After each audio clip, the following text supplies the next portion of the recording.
Ce vendredi 27 mai 2022 marque la dernière journée de projection du Festival de Cannes avant que la Palme d'Or ne soit remise. Un petit frère était notamment à l'honneur et a rejoint la compétition en marge de la délibération du jury, présidée par Vincent Lindon.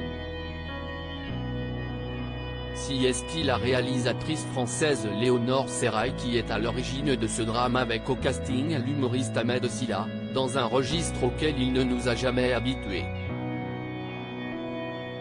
Ils étaient accompagnés ce soir d'Annabelle Langron, Stéphane Bach, Sidi Fofana et Kenzo Samba.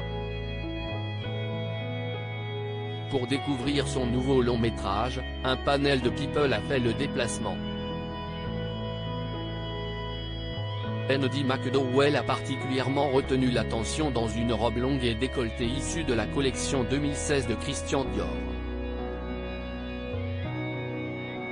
Elle arborait comme toujours avec facilité et classe sa chevelure grise naturelle.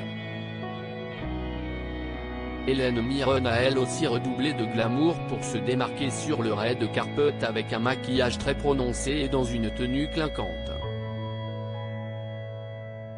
Pour couronner le tout, elle s'est affichée les cheveux très longs et blancs, coiffés d'une demi-queue. La comédienne de 76 ans était presque méconnaissable.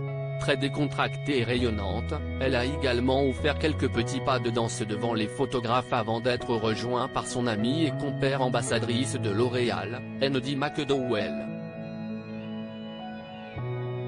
Les deux actrices très complices étaient tout simplement sublimes.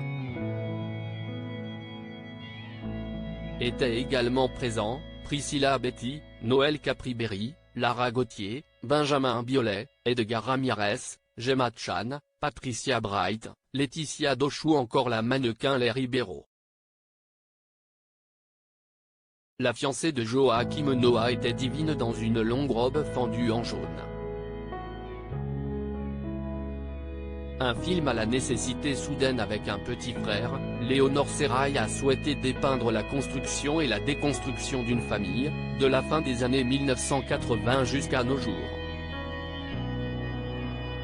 J'ai souvent eu envie d'écrire autour de la vie du père de mes enfants. J'étais touché par des éléments liés à sa venue en France, enfant. Il y avait aussi des ponts avec mes ressentis en tant que mère, et les questions que je me posais sur ma propre famille.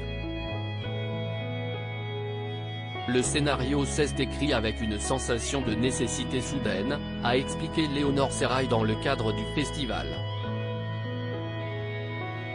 L'œuvre de la réalisatrice était très attendue, elle qui avait déjà charmé la Croisette en 2017 avec son premier film Jeune femme.